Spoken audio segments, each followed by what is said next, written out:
Over that way a little if you want. Can I move this up? Move it up. Yeah. We have everyone in place? Is it 1 o'clock? 2 minutes. Okay, well, Jonathan's just going to... So you know... Oh, excellent.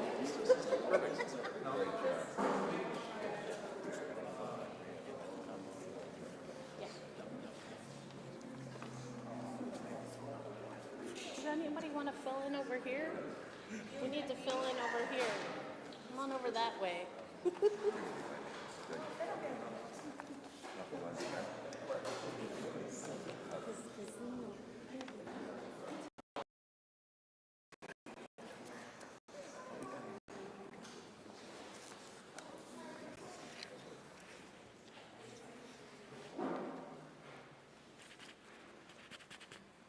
We want to start on time and not too early to make sure we have everyone here who wanted to be here. Someone give me a go time cue when it's time. Yeah, people take a seat. Ryan, come on.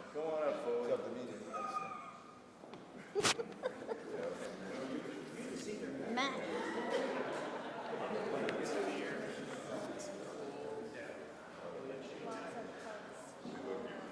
Are you guys?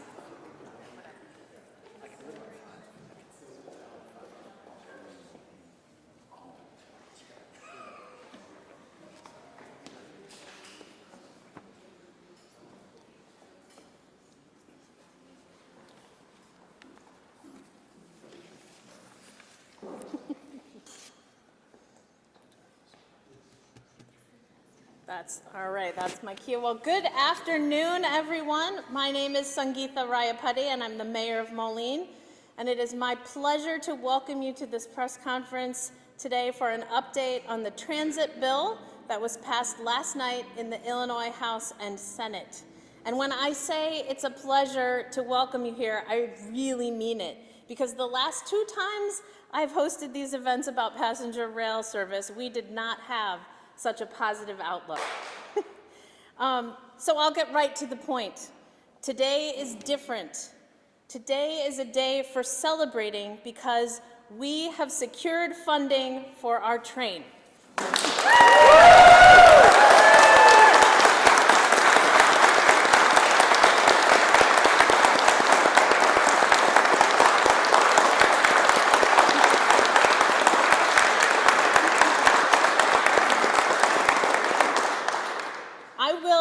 Our legislators give you all of the details, but today we can breathe a little bit easier about the opportunities and prospects our residents and communities will have in the coming years.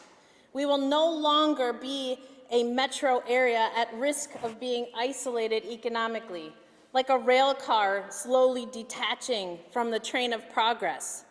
That progress that other downstate communities have been driving for themselves for the last decade or so. It feels to me like it is truly our community's time to shine. Our collective community showed its passion, drive, resilience, and vision by coming together and advocating in new and creative ways during this veto session. I was assured by one of our liaisons to Springfield that this would not have gotten done without the efforts of our entire region. The campaign to contact legislators that was created by the Quad Cities Chamber and shared by many of us truly made a difference in sharing the desires of our community and making our needs known. So today we celebrate teamwork. All these people had a hand in keeping this project in the forefront of the minds of decision makers. All our folks and friends from labor that lent a hand to find a solution, we thank today. All of these people here with me today who read the room, so to speak, and capitalized on this opportunity to find a state solution to our state transit problem. And if you hear members of the minority party saying that our representatives from the Quad Cities sold out downstate, do not believe their lies. We are downstate. The Quad Cities is downstate, and we finally got what we deserve. It's absolutely true that nothing works in isolation, and I'm so thankful for everyone's help in breathing life back into this project. There is a long list of folks to read, so bear with me. I'd like to recognize Governor J.B. Pritzker, his Secretary of Transportation, Gia Biaggi, and in his office, Jack Can, Director of Public Engagement for his Office of Public Engagement.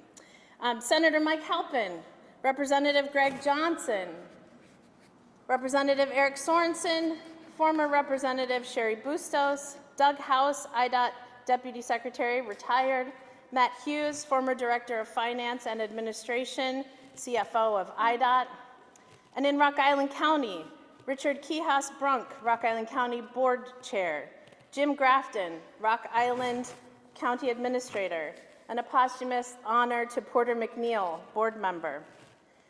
In the City of Moline, myself and Bob Vitas and Barry Dijkhuizen, our City Administrators, served on this committee. From the City of East Moline, Mayor Reggie Freeman and Mark Rothert, City Administrator. In the City of Rock Island, Mayor Ashley Harris, Todd Thompson, City Manager, Thomas Flaherty, Assistant to City Administrator and Economic Development Director. In the City of Silvis, Mayor Robert Cervantes and Jerry Leibovitz, City Administrator. From the Chamber, Quad Cities Chamber, Peter Tokar III, CEO, Ryan Semf, Executive Director of Government Affairs, and Brian Irby, COO. From MetroLink, Jeff Nelson, recently retired MetroLink CEO. Ben Limmer, our new MetroLink CEO. And I'd also like to recognize Dan Gosa, Quad Cities Federation of Labor President, Corey Bergfeld, Tri-City Building and Construction Trades Council CEO, Ben Leischner, Quad Cities International Airport Authority Executive Director, Dave Heller, Quad Cities River Bandit CEO and owner, Dave Harrell, Visit Quad Cities President and CEO, Alexandra Elias, Renew Moline CEO, Jack Cullen, Rock Island Downtown Alliance Executive Director, Janelle Wolber, Redeem East Moline CEO, and Maria Ontiveros, Mercado on Fifth, President. To Rep. Johnson and Senator Halpin, thank you from the bottom of my heart for all you did to make this happen. To Doug House and Matt Hughes and Chairman Brunk, all these 5 people stayed up the latest last night. And all of you on this rail committee who tirelessly advocated behind the scenes, there is not enough thanks to express our gratitude. And I did want to make a special note of thanks to Porter McNeil posthumously, who I felt was my partner in advocating for downstate priorities and who helped to originally form this group.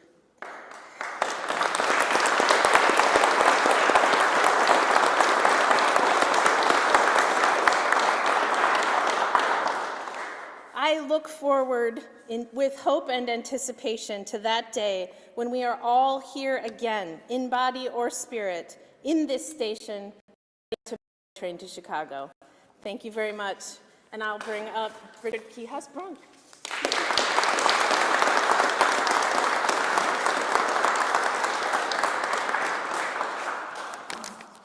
Thank you, Mayor. Good afternoon, everyone. Indeed, a great afternoon here in downtown Moline, is it not? This has been a very long time coming. I don't think anybody would debate that. Just months ago, the Rock Island County Passenger Rail Committee was formed, recognizing that we had a tremendous opportunity this year to get this project pushed forward. This group of community leaders standing before you, including some that aren't able to be here with us today, came together to support the legislative efforts of Senator Halpin and Representative Johnson, working with their colleagues in the General Assembly to ensure Chicago to Quad Cities was included in the state's transit bill. A true team effort by so many, including so many area residents who, as the mayor referenced, reached out to legislators all over the state. And I can tell you, based on our conversations in Springfield, you were heard. You were heard loudly. Thank you for that. There's still work to be done, discussions to be had, routes to be determined, and so on. With that being said, the passage of this legislation brings us to the threshold to make rail service happen.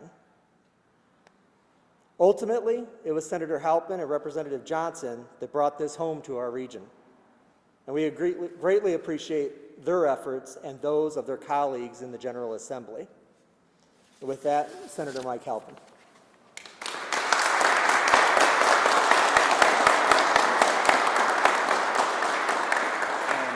Thank you, Chair, and thank you, Mayor, for putting this together, and thank you to the entire committee that put their heart and soul into this effort over the last 12 months. When last summer the Chicagoland area started talking about the need to address their transit fiscal cliff, we started to hear from our downstate transit districts that they were facing their own cliff as well. It was something that Greg and I were well aware of just from our conversations with the community. And so as we heard some of our Chicago colleagues talk about making transformational change in how we do mass transit, we wanted to make sure that downstate communities weren't left behind and that we could be transformed just as well. And not only are we talking about actual transit operations dollars, so more money to Metrolink, City of Galesburg, Warren County Transportation, Go West and Macomb. Those dollars are in the bill too. But we took this opportunity to fight for this project, which this community has been fighting for decades. And we had an opportunity here to do what, I think everyone in this room is familiar with my frustrations with private freight rail and their unwillingness to chip into this project. We decided this was an opportunity that if we needed to, the state and local governments could go alone to fund this project. And so through very intense negotiations in the spring, the Senate version of this transit bill that we passed included language that was going to get us close to $475 million additional dollars to put into this project.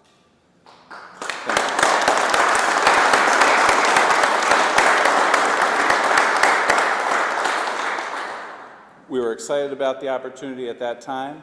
The House wasn't quite ready to take it up, despite Greg's best efforts. But as we got closer to veto session and the plans started to come together, the House was ready to pass a version that included that no matter what. And in the final days, just last night, I've lost track of time, Wednesday night, we didn't think there was going to be a transit bill. There hadn't been an agreement. There was too much difference between the legislation in the Senate and the House. But the governor, to his credit, and his team came together with organized labor, with leadership in the House and the Senate, and put together a package that is fair to our community, and which is why, I can't speak for Greg, but it's certainly why I supported it. And I'm looking forward to the next steps. And I do have bad news for the committee up here. Your work isn't done. Your work isn't done. Because we need to continue to make sure that the governor's office and the Department of Transportation take those next steps to obligate this funding and appropriate the funding and take steps to enter into the agreement with Iowa Interstate Railroad and start that planning to make sure that this construction happens. And that is going to take time, it is going to take effort, but I'm with this community and this committee all the way, and is so excited for the options that this gives us. This is a long time coming. It's not over yet, but we're a giant leap forward from where we've been in the past. And with that, I want to turn it over to someone who, without whom this would not have happened over on the House side, my friend, my partner, Representative Greg Johnson.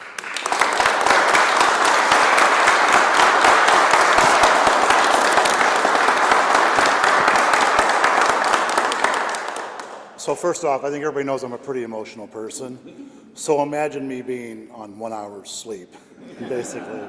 It was a long week, and yesterday itself seemed like a long week. But good morning, everyone. This is a great day for the Quad Cities and for the future of Western Illinois. For years, folks across our region and down in Springfield have worked tirelessly to make passenger rail a reality. Today, we can finally say that future is coming down the tracks. The funding has passed, and passenger rail service is on its way. But this project represents years of teamwork from local leaders and advocates to our federal and state partners, to every person who kept pushing and believing the Quad Cities that we deserve this investment. Too many people poured their hearts into this project to properly thank them all. So many of them have been mentioned. I don't want to leave anybody out. I want to say this. I'm looking around this room. Every single person in this room had something to do with this. Every person. We all share in this. And we are all one big Quad City family. And if you don't believe me, even today, I'm getting messages from my colleagues saying, my God, Greg, we got 150 emails yesterday morning in my office. All of my colleagues were getting, you just would not believe the message they were getting. And yesterday was such an emotional roller coaster, because I am an eternal optimist, but deep down, I'm really not sometimes, as we've discussed. And we thought we were there. I was positive Wednesday night, and then we got into Thursday, and then we heard that our bill initially was going to be turned down, and we just kept grinding and grinding and grinding. And then everything started to come together, and then we still had a ways to go, and Mike and I let them know we were not okay with this. We are going to get our piece of the pie. We are going to get treated fairly. And I just want to stop right now and say, that man right there. It has been the greatest joy of my life to spend the last few years working with this guy. This is the best senator in the entire country, let alone the state of Illinois. I'm just telling you right now. This guy.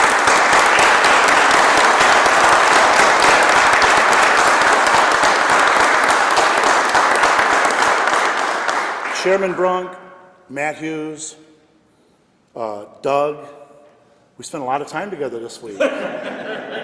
So I can officially say, with all the letters that were coming in and with our Rocky Mountain County Board chair there, we own Springfield this week. And we got this thing done. And yes, first person I thought of yesterday was Porter. It was. I thought, you know what? Porter would always check in with me and say, Greg, what's going on with rail? What's going on? We miss him. But this isn't just about trains. It's about connection, about linking our communities to opportunity. Passenger rail means new jobs, more visitors, and stronger local economies all along the route. It means easier travel for families, more students coming to our universities, and a new gateway for businesses looking to invest right here in Western Illinois. We know what this kind of investment can do. Studies have shown that every dollar spent on rail infrastructure creates ripple effects across the economy, supporting small businesses, creating good paying construction and maintenance jobs, and laying the groundwork for long-term growth. This will be a major boost to our hospitality and tourism industries. It will help us attract more visitors to experience everything that makes this Quad City special, from our riverfront festivals and historic downtowns to the vibrant arts and culture scene that define our region. So today, let's celebrate what we've achieved, but let's keep our eyes on what's ahead, because it's not just about getting from point A to point B. It's about progress, pride, and opportunity for all of Western Illinois. Thank you so much, everybody. Thank you.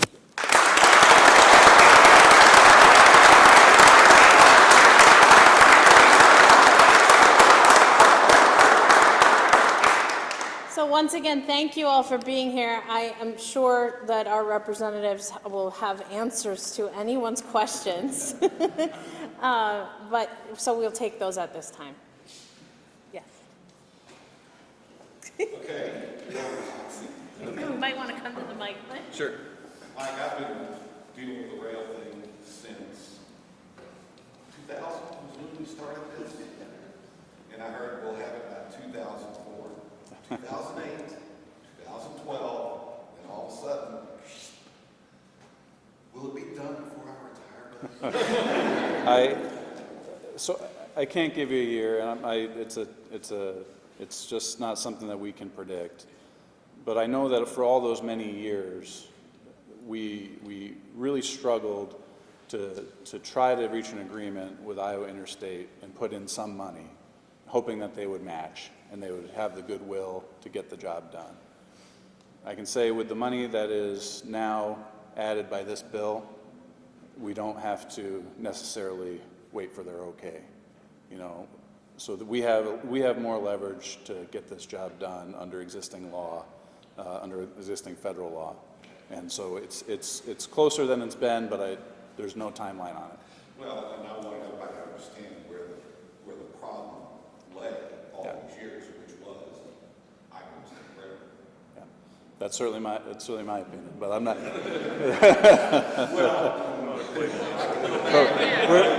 me add something, Mr. Senator.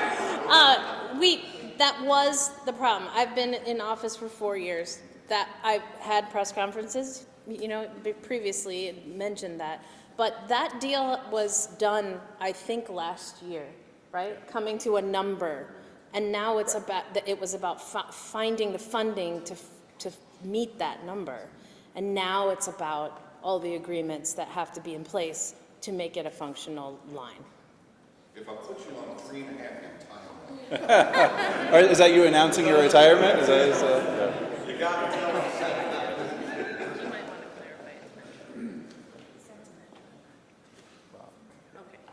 Any other All right. questions? So with that funding, do those tracks in Carroll County still need to be upgraded? And if the funds are now available, does that mean that Iowa State or Iowa Interstate is willing to make the upgrade?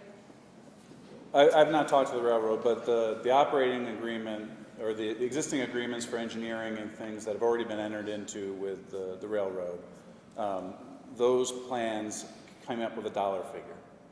We reached that dollar figure. We believe it's going to get done. So what makes this money different than all the other money that you've got over decades? Because the total amount of the project was, I believe, between $750, $800 million. We had dedicated between state and federal dollars close to about, was it 450, 475. This now completes that to get to the total cost of the project. You got the estimate of what this dollar is about $260 million? For this? For funding. It ends up being about 475. It's two pools of money that include money for startup projects for rail for the Quad Cities, but also for Peoria. Other questions? Do you want to? Oh, Greg left. Listen. No, I mean, the next steps for me is make sure this governor signs the bill, which he will. I don't have any doubt about that. Yep. So once the bill gets signed, I think the next step is to circle back with Department of Transportation, make sure we know what the process is for getting those funds actually obligated over time, because it's not a one-year distribution. Right, right. And I don't know if you want to add anything to that, Greg, but it's really working with the administration to then get that, get those commitments in place from the railroad and start planning a timeline.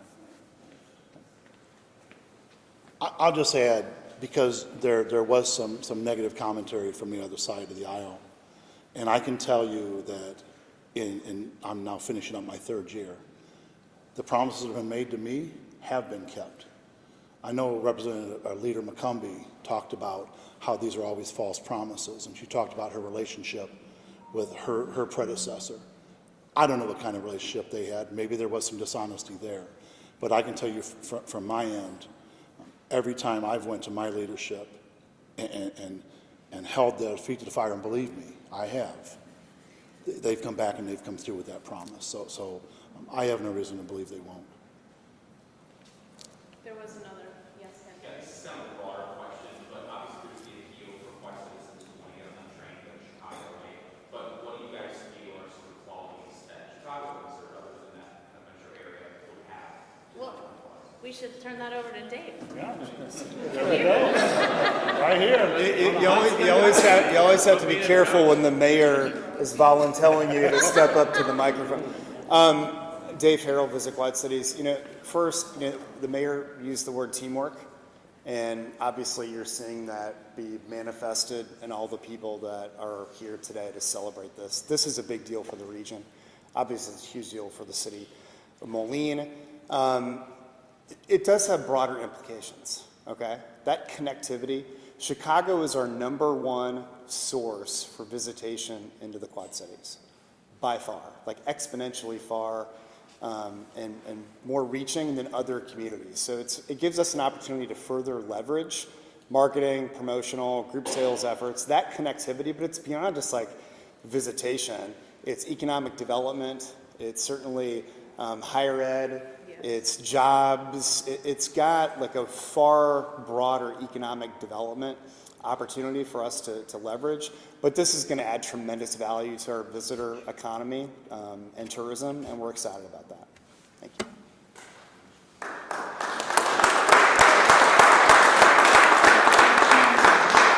Why would you not want to come here?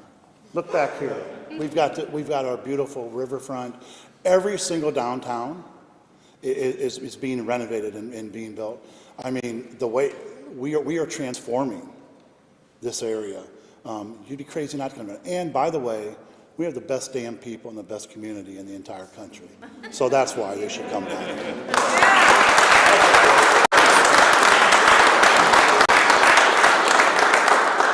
In addition, you heard Mr. Harrell use the word connectivity, right? And we heard from some of our speakers about higher ed and all those opportunities that are created. Us as a metro area being connected to other regions of the state, that connectivity is good for the entire state, not just for us. So when we were talking about reciprocal relationships. And so I wanted to point out that there was conversation with Cook County and their board chair, Preckwinkle, and the State Chamber of Commerce, right? There were a lot of people brought into this conversation. It wasn't just this group representing our needs, it was bringing other people into the conversation from other parts of the state. So I didn't want to forget to share that. Pam, you want to... Hi, I'm Pam Davidson. As being a resident of Galesburg, Illinois, I think this is wonderful. It's nothing taken away from Galesburg, but it's an addition to our state, our fantastic state of Illinois. So I just want to say thank you for everything you've done. Thank you. Any other questions? Yeah. Last one, I swear. You mentioned education. Western over here is built primarily because we were feeling that railroad was coming in. Will this be the boost that Western needs? As well as all. Yeah, I think it can be. Higher education throughout Western Illinois, if you look at Knox College, you look at Western Illinois Macomb, like it's a heavily trafficked line with college students. If we have that connectivity, there's no reason to think it won't attract students that might not otherwise be here. I have one more. Sorry, I just want to clarify. Will the state pay for the Traxon so that Iowa Interstate doesn't have to? So the package is put together. We're going to make sure that the state is prepared to put that amount of money in. We believe that's what it's going to cost. So I think the answer is yes. Yeah. Any final questions? Yeah. And then how are you guys planning to address other public infrastructure? Once they get off the train, sidewalks, other walkways, stuff like that, to help that connectivity? I'll defer to the city of Moline on this one, but I think they're ready to Well, go. You know, judging by the amount of cones and roads closed and sidewalk infill that we've been doing, you should know that the city's already thinking ahead about all of that. We've dedicated a majority of the growth dollars we have in the last couple budget cycles to infrastructure projects. We've gotten grant money for infrastructure projects. So between the amazing system that Metrolink has already put together for that connectivity, between the pedestrian safety that we're trying to address as well, and then any inroads we can make with rideshare, who knows where that conversation could go. I think we're in a really good place for getting people from this spot to other regions of the Quad Cities. $30 million of collective investment in your eyesight around here as you walk out of this building. Thank you, Parking Tom. lots in this facility, in the crosswalk, to have more access for parking. It's been an enormous investment by the city. Yep. So with that, I think we'll close our press conference. And yes, Reggie? I think we would go without really taking our hats off, our hearts to the man that was in charge of the dog, as you call it. The train czar.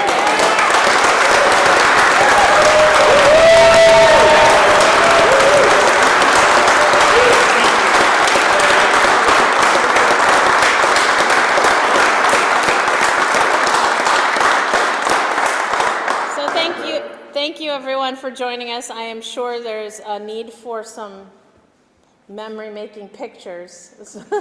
So don't go anywhere yet. Ashley, are you in charge of that?